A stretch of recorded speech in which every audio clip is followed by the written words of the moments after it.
उत्तर प्रदेश के बलिया जिले के एक छोटे से गांव सीतापुर में एक लड़का रहता था जिसका नाम था विक्रम। उसकी उम्र थी लगभग 21 साल। देखने में दुबला पतला, आंखों के नीचे काले घेरे, त्वचा पर न कोई चमक और न कोई ऊर्जा। गांव के लोग उसे देख के कहते इसकी तो जवानी ही नहीं आई, ये कैसा नौजवान है। विक्रम का बचपन बहुत साधारण था, लेकिन जैसे जैसे वो बड़ा होता गया उसके जीवन में धीरे धीरे अंधेरा छाता गया।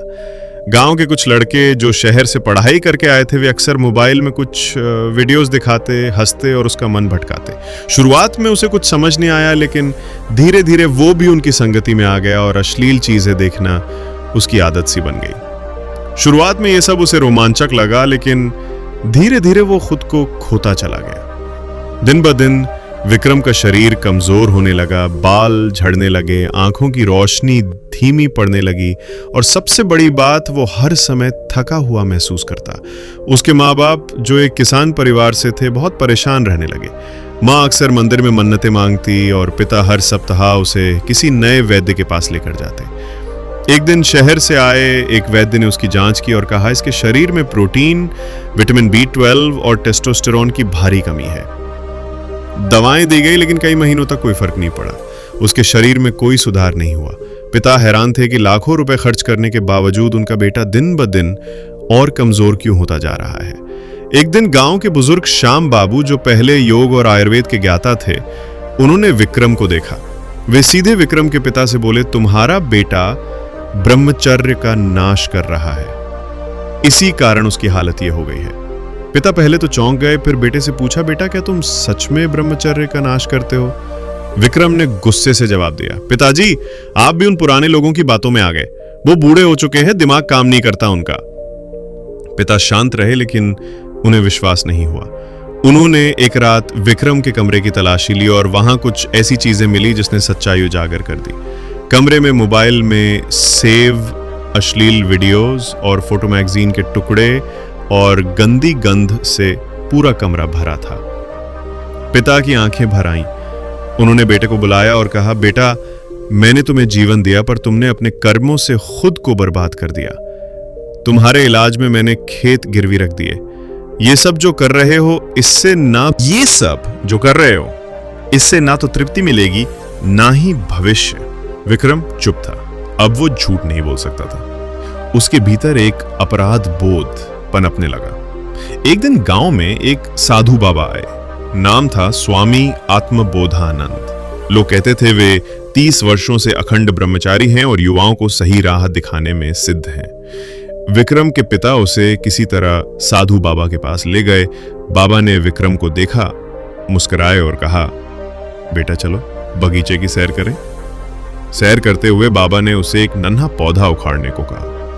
विक्रम ने उस पेड़ को आसानी से उखाड़ दिया। फिर एक थोड़ा बड़ा पौधा दिखाया। विक्रम ने उसमें थोड़ी मेहनत लगी, पर वो भी उखड़ गया। फिर एक बड़ा पेड़ दिखाया। विक्रम ने जितना भी जोर लगाया, पेड़ टस से मस नहीं हुआ। बाबा बोले, बेटा बुरी आदतें भी ऐसे ही होती हैं। जब नहीं होती हैं तो उखाड़ना आसान होता है, लेकिन अगर समय पर ना रोका जाए तो वे जीवन भर की बेड़ी बन जाती हैं। तुमने उस आदत को इतना गहरा बो दिया है कि अब वो तुम्हारा भाग्य निगलने लगी है।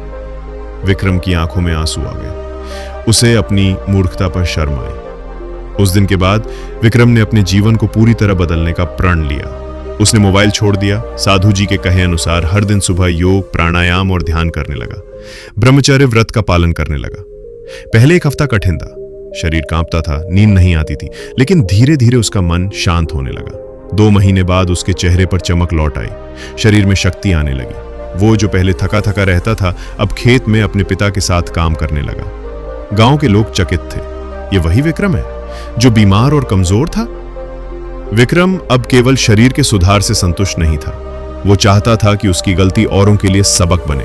वो गांव के स्कूल में जाकर बच्चों को बताने लगा कि कैसे गलत संगति और ब्रह्मचर्य के ह्रास ने उसका जीवन बर्बाद कर दिया था और कैसे संयम ने उसे फिर से नया जीवन दिया। उसने गांव में एक युवा ब्रह्मचर्य अभियान शुरू किया। हर रविवार साधु बाबा आते और युवाओं को आत्म संयम की शिक्षा देते। 3 साल बाद विक्रम पूरी तरह स्वस्थ और आत्मविश्वासी हो चुका था। गांव में जब उसके विवाह की बात चली तो उसने पहले यह सुनिश्चित किया कि लड़की भी ब्रह्मचर्य और संयम को समझे और उसका सम्मान करे। शादी के बाद उसने भी वही आदर्श बनाए रखे। उसके पिता एक दिन बोले, बेटा, आज मैं सच में गर्व करता हूं कि तू मेरा बेटा है। तूने खुद को नहीं, मुझे भी बचा लिया। ब्रह्मचर्य सिर्फ यौन संयम नहीं, बल्कि जीवन की दिशा तय करने की कुंजी है। यह आत्मबल, शरीर बल और चरित्र बल का मूल है। अगर समय रहते गलती सुधारी जाए तो हर कोई उजाले की ओर लौट सकता है। आपको यह कहानी कैसी लगी? जरूर बताएं। ऐसी और कहानियों के लिए जुड़े रहिए। अगर कहानी ने आपके मन को छुआ हो तो इस वीडियो को लाइक करें, चैनल को सब्सक्राइब करें और बेल आइकन जरूर दबाएं। आप अपने बेटे, भाई या दोस्तों को यह वीडियो जरूर दिखाएं, क्योंकि शायद इससे उनका जीवन बदल जाए। जय श्री राम।